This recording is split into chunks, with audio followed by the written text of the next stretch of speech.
Hello guys, welcome back in chemistry वाला channel. दोस्तों, आज हम लोग बात करने जा रहे हैं, इसका पहला लेक्चर जो हमने शूट किया हुआ है कि एल्कोहल्स की मदद से हैलो एल्केन्स का फॉर्मेशन कैसे करते हैं, जिसमें हमने आपको फास्फोरस पेंटाक्लोराइड के बारे में बताया था, हमने फास्फोरस ट्राइक्लोराइड के बारे में बताया था, SOCl2 के बारे में बताया था, और इसका जो पिछला वीडियो था बेसिकली उसमें हमने ल्यूकास रिएजेंट से कैसे हम लोग हैलो एल्केन का फॉर्मेशन करते हैं उसके बारे में बताया था। आज जो बेसिकली हम लोग पढ़ने वाले हैं डार्जेंस प्रोसेस के बारे में, SOCl2 थायोनिल क्लोराइड से कैसे हम लोग एल्कोहल का फॉर्मेशन करते हैं बेसिकली। तो ये आज हम लोगों का जो टॉपिक है वो है डार्जेंस प्रोसेस। ये डार्जेंस प्रोसेस बेसिकली जो है वो हैलो एल्केन्स का फॉर्मेशन है, और वो भी किसकी मदद से, तो एल्कोहल्स की मदद से ये हैलो एल्केन्स का फॉर्मेशन है। कैसे है डार्जेंस प्रोसेस में मैं बता दूं कि SOCl2 का जिसका नाम है थायोनिल क्लोराइड, थायोनिल क्लोराइड, तो थायोनिल क्लोराइड से बेसिकली हम लोग एल्कोहल से हैलो एल्केन का फॉर्मेशन करते हैं। तो आइए दोस्तों थोड़ा सा देखते हैं हम यहां पे कि कैसे इसका फॉर्मेशन होगा। तो सपोज दैट मान लीजिए आपको यहां पे कोई एल्कोहल दे दिया गया और आपको यहां पे दे दिया गया SOCl2। ये एल्कोहल है, ये SOCl2 है, तो ये सीधे सीधे इसको कन्वर्ट कर देता है RCl में। उसके साथ साथ आपकी सल्फर डाइऑक्साइड गैस जो होती है वो बाहर निकलती है, और यहां पे हाइड्रोजन क्लोराइड गैस भी बाहर निकलती है। तो ध्यान रहे इस बात का कि हाइड्रोजन क्लोराइड भी बेसिकली गैसियस प्रोडक्ट है, बाहर निकल रहा है, सल्फर डाइऑक्साइड भी बाहर निकल रही है, और यहां पे बन रहा है आपका RCl। अच्छा, देखिए इंपॉर्टेंट क्या है इसमें इंपॉर्टेंट ये है कि जो डार्जेंस प्रोसेस है ना, ये एक बेस्ड मेथड है, बेस्ड मेथड है, ठीक है, किसको, प्योर अल्काइल हैलाइड को बनाने का। तो यहां पे देखिए एल्कोहल था, SOCl2 की प्रेजेंस में हमने एल्कोहल्स को इस हैलो एल्केन में कन्वर्ट कर दिया, सल्फर डाइऑक्साइड गैस और HCl हमारा बाहर निकल गया। तो आप यहां पे लिखेंगे कि due to formation of gaseous by products, ठीक है, इट इज बेस्ड मेथड, ये बेस्ड मेथड है for pure alkyl chloride preparation, ठीक है। ये प्योर अल्काइल क्लोराइड के प्रिपरेशन का सबसे बेस्ट मेथड है। इसको हमेशा ध्यान रखेंगे कि एल्कोहल्स को जब SOCl2 की प्रेजेंस में रिएक्ट कराते हैं तो आपका अल्काइल क्लोराइड मिलता है, सल्फर डाइऑक्साइड गैस और hydrogen chloride gas. This is the best method for the preparation of pure alkyl halide, ठीक है। अच्छा, इसके बाद एक और पॉइंट हम आप लोगों को यहां पे बताना चाहेंगे। देखिए यहां पे SOCl2 का यूज किया गया है। यदि हम बात करें SOI2 and SOBr2 are unstable, ये जो है ना आपके, ये अनस्टेबल होते हैं, ठीक है, आर अनस्टेबल, इसलिए हम जो है यहां से RBr and RI can't prepared by this method. इस मेथड के द्वारा हम लोग न तो अल्काइल ब्रोमाइड को बना सकते हैं, न ही अल्काइल आयोडाइड को, फ्लोराइड तो ऐसे ही नहीं बना सकते।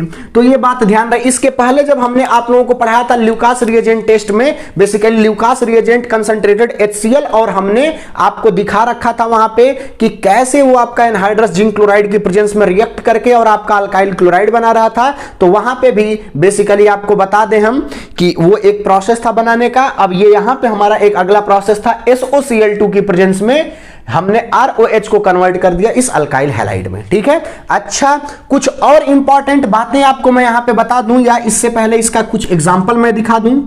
तो ये रहा हम लोगों के पास इसका एग्जांपल। जैसे मैं कह दूं कि हमारे पास है CH3CH2OH। यदि हमने SOCl2 की प्रेजेंस में इसकी रिएक्शन करा दी तो ये कन्वर्ट हो जाएगा CH3CH2, और ये आपका कन्वर्ट हो जाएगा Cl में। यहां पे सल्फर डाइऑक्साइड गैस बाहर निकल जाएगी, और हाइड्रोजन क्लोराइड, जितने गैसियस प्रोडक्ट होते हैं उनको अपर साइन के द्वारा हम क्या करते हैं, दिखा देते हैं। ये बड़ी आसानी से स्केप हो जाते हैं, और अल्काइल क्लोराइड जो मिलता है वो प्योर मिलता है, उसको सेपरेट करने में कोई दिक्कत नहीं होती है। यदि हम अगले एग्जाम्पल की बात करें, हमको दे दिया गया CH3C, यहां पे दे दिया गया CH3CHOH। यदि हम यहां पे थायोनिल क्लोराइड का यूज कर दें तो ये बेसिकली कन्वर्ट हो जाएगा आपका CH3 यहां पे आकर के लग जाएगा Cl, सल्फर डाइऑक्साइड गैस और हाइड्रोजन क्लोराइड गैस आपकी बाहर निकल जाएगी। तो ये रहा पूरा प्रोसेस। ये बेस्ट मेथड है डार्जेंस प्रोसेस। इससे हम अल्काइल ब्रोमाइड, आयोडाइड या फ्लोराइड को प्रिपेयर नहीं कर सकते हैं। अच्छा दोस्तों, इसकी कुछ और इंपॉर्टेंट बातों के बारे में हम लोग जान देते हैं कि जो कॉम्पिटिटिव एग्जाम्स में, ये तो पूरा हमारा एकेडमिक लेवल में इतना हम कर देंगे तो 100% मार्क्स हमको मिलेंगे। ध्यान रहे कि ये जो प्रोसेस है ये एक बहुत शानदार प्रोसेस है अल्काइल क्लोराइड के बनाने का, प्योर अल्काइल क्लोराइड के बनाने का बेस्ट मेथड है अमंग ऑल 4 मेथड्स फ्रॉम जो आपका एल्कोहल दिया हुआ था। अब जरा देखिएगा यहां पे, अब कुछ बातें इसके लिए नोट करके जान लीजिए।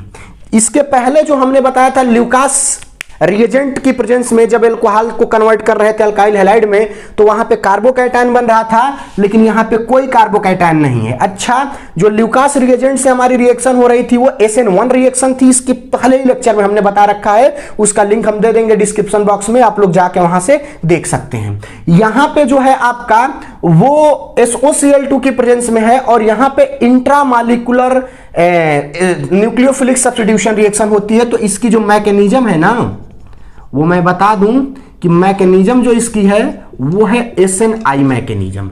यहां पे मैं आपको याद दिला दूं कि जो HCl और आपका जिंक क्लोराइड था ल्यूकास रिएजेंट वाली, तो इसकी जो मैकेनिज्म थी वो बेसिकली थी आपका SN1, कार्बोकैटायन का यहां पे फॉर्मेशन हो रहा था। यहां पे इसकी मैकेनिज्म जो है वो SN1 नहीं बल्कि SNI है, इंट्रामॉलिक्यूलर न्यूक्लियोफिलिक सब्स्टिट्यूशन रिएक्शन। अच्छा, ये पहली बात हो गई। दूसरी बात हो गई कि नो फॉर्मेशन ऑफ कार्बोकैटायन, इसमें कोई कार्बोकैटायन नहीं बनेगा। ये SN1 था, ये 1 है, ये I है।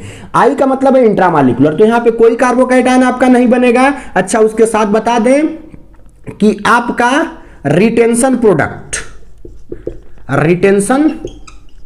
प्रोडक्ट विल ऑब्टेन, ठीक है, ऑब्टेन, नो इन्वर्जन।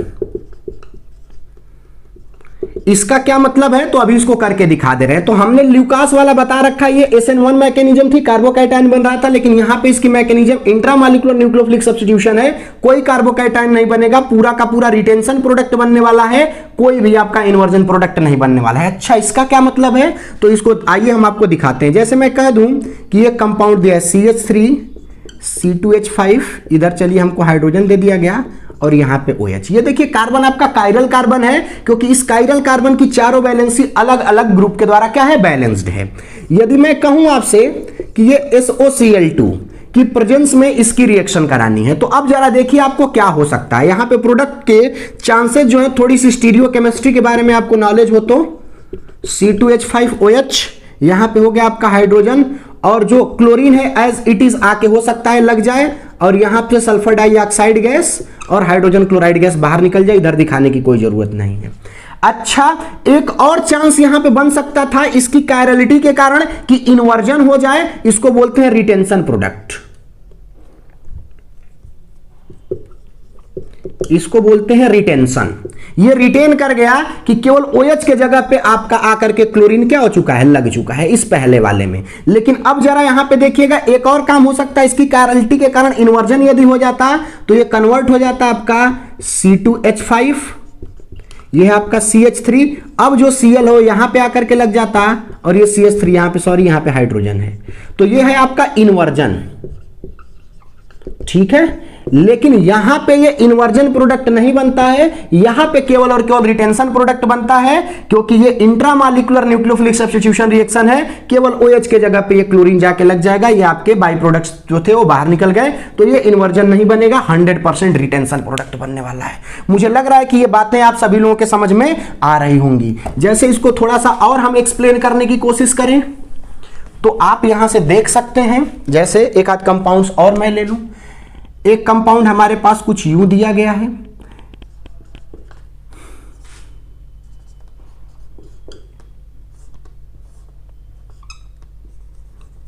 ये देखिए प्लेन के ऊपर और प्लेन के नीचे हम दिखा दे रहे हैं। यहां पे टेट्राहेड्रल ज्योमेट्री को बेसिकली शो कर रहा है। चलिए हमने यहां पे हाइड्रोजन को दिखा दिया और यहां पे हमने ऑक्सीजन को दिखा दिया। ये एक कार्बन यहां पे है, इसकी चारों वैलेंसी अलग अलग ग्रुप के द्वारा क्या है, बैलेंस्ड है। यदि मैं कहूं आपसे कि SOCl2 की प्रेजेंस में इसकी रिएक्शन करानी है तो केवल और केवल क्लोरीन को उठाएंगे और यहीं पे इनका प्लेन भी चेंज नहीं होने वाला है, जो जिस प्लेन में है उसी प्लेन में रहेगा, 100% रिटेंशन प्रोडक्ट बनेगा। तो हम बोल सकते हैं कि यहां से सल्फर डाइऑक्साइड गैस, यहां से HCl बाहर निकल जाएगा और क्लोरीन केवल इसकी जगह पे जाकर के जुड़ जाएगा। तो ये बन जाएगा आपका CH3 C3H7। हाइड्रोजन अपने प्लेन में एज इट इज रहेगा, कोई इन्वर्जन नहीं होगा, 100% रिटेंशन होगा और ये जो है आपका ये कन्वर्ट हो जाएगा। तो ये देखिए केवल और केवल OH के जगह पे आपका आकर के क्लोरीन लग गया और बाकी सल्फर डाइऑक्साइड और ये हाइड्रोजन क्लोराइड गैस आपके बाहर। तो ये है आपका retention product, retention product. Inversion नहीं है, इन्वर्जन में केवल फ्लिपिंग हो जाएगी। ये प्लेन के यदि नीचे है तो ये प्लेन के ऊपर हो जाएगा और ये प्लेन के ऊपर है तो प्लेन के नीचे हो जाता है। केवल यदि आपका यहां पे OH प्लेन के ऊपर था और हाइड्रोजन प्लेन के नीचे था तो यदि इन्वर्जन होता तो जो OH था ऊपर था लेकिन क्लोरीन नीचे लगता और हाइड्रोजन ऊपर चला जाता, लेकिन ऐसा कुछ नहीं है। यहाँ पे ये प्लेन के ऊपर और प्लेन के नीचे के लिए ये थोड़ी सी स्टीरियोकेमिस्ट्री से आप इसको समझ सकते हैं। तो 100% रिटेंशन प्रोडक्ट आपका इसमें मिलने वाला है। मुझे लग रहा है कि बड़ा मजा आ रहा है ये पूरा का पूरा। अब देखिए इसकी थोड़ी मैकेनिज्म हम जान लेते हैं कि इसकी मैकेनिज्म कैसे है, ठीक है। तो एक बात मैं बता दूं कि कई बार सोच में आता होगा कि ये मैकेनिज्म हम कैसे कर पाएंगे। तो बेटा मैं बता दूं कि पहले आपका रिएक्शन हो चुका है, प्रोडक्ट बन जाते हैं, उसके बाद फर्जी के कॉन्सेप्ट लगा करके आलतू फालतू की ऐसे हो रहा होगा वैसे हो रहा होगा और मैकेनिज्म हम क्या करते हैं, बनाते हैं। तो ऐसा नहीं है कि पहले मैकेनिज्म आता है उसके बाद प्रोडक्ट बनता है, पहले प्रोडक्ट बन जाता है फिर हम अपनी कसौटी पे रखते हैं कि कैसे ये हो रहा होगा। तो आइए जरा यहां पे देखते हैं।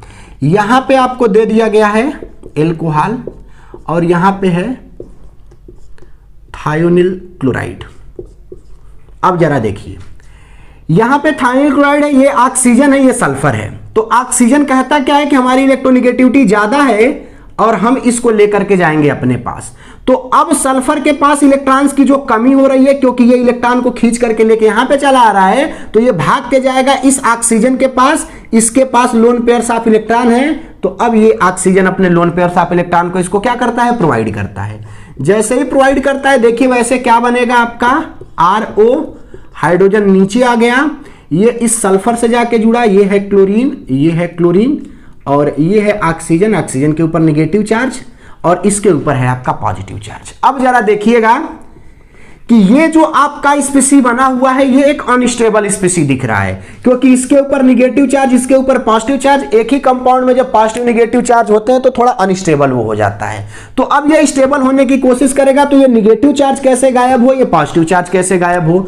तो यदि ये नेगेटिव चार्ज फिर से इसके साथ बॉन्ड बनाए, यदि ये फिर से इसके साथ बॉन्ड बनाए तो ये भी गायब हो जाएगा। और इस ऑक्सीजन की 3 कोवैलेंसी है यहां पे, तो एक यदि कोई बॉन्ड टूट जाए तो ये भी आपका बैलेंस्ड हो जाएगा। तो अब होगा क्या कि ये उठ करके यहां पे आता है ना तो ये आपका बाहर निकलता है। चलिए इसका काम तो हो गया इस नेगेटिव चार्ज का, अब बचा ये पॉजिटिव चार्ज। तो ये पॉजिटिव चार्ज करता क्या है कि अब ये हाइड्रोजन यहां से निकलता है। तो देखिए इस ऑक्सीजन से हाइड्रोजन निकल गया, इस सल्फर से क्लोरीन, और ये आपके हाइड्रोजन और क्लोरीन दोनों मिलकर के बाहर निकल आए। अब ये आपका बचा रह गया ROS, यहां पे है आपका Cl और ये है ऑक्सीजन। तो देखिए यहां से HCl, चूंकि हमको रिएक्शन में पता है कि एक HCl बाहर निकलता है, तो देखिए एक HCl को हमने क्या कर दिया, बाहर निकाल दिया। अब ये हमारे पास बचा है। अब देखिए यहां पे होगा क्या कि ये एक क्लोरीन जो होता है ना वो एक न्यूक्लियोफाइल होता है। जो न्यूक्लियोफाइल की वीडियो हमने डाल रखी है उसमें हमने बता रखा है कि क्लोरीन, ब्रोमीन, आयोडीन, फ्लोरीन ये सब कैसे न्यूक्लियोफाइल है जिसके पास इलेक्ट्रॉन की एक्सेस हो। तो अब देखिए ये करता क्या है कि ये इनके ऊपर अटैक करता है और ये जो है अपना बांड तोड़ करके इसके साथ जोड़ लेता है। तो अब जरा देखिए क्लोरीन इसके साथ आके जुड़ रहा है, ये बांड इसके साथ हटा करके जोड़ रहा है, तो यहां पे RCl बन गया और चूंकि इसके साथ डबल बांड बन गया तो अब sulphur double bond O, sulphur double bond O। तो ये बेसिकली हो गया आपका अल्काइल हैलाइड और ये हो गया सल्फर डाइऑक्साइड। इसको हम चाहें तो अब ऐसे भी एक साथ लिख सकते हैं SO2। तो HCl गैस यहां से निकल गई, सल्फर डाइऑक्साइड गैस यहां से निकल गई और ये रहा हमारा प्योर आरसीएल। तो मुझे लग रहा है कि ये पूरी मैकेनिज्म आप लोगों के समझ में आ गई होगी। आई होप कि बड़ा मजा आया होगा। हम अपने अगले लेक्चर में एल्कोहल्स से जो हम एल्केन बना रहे हैं, इसके पहले वाले लेक्चर में हमने ल्यूकास रिएजेंट से बताया था, इस वाले लेक्चर में हमने डार्जेंस प्रोसेस बताया, इसके अगले लेक्चर में हम बताएंगे कि फास्फोरस पेंटाहेलाइड और फास्फोरस ट्राइहेलाइड से हम एल्कोहल्स को कैसे हैलोएल्केन्स में कन्वर्ट करते हैं। लेकिन इन चारों मेथड्स में से डार्जेंस प्रोसेस सबसे बढ़िया मेथड है हैलोएल्केन को बनाने का। ये प्योर अल्काइल हैलाइड को बनाता है, क्योंकि सल्फर डाइऑक्साइड और HCl आपके गैसियस प्रोडक्ट होते हैं। Thanks to all for watching this video.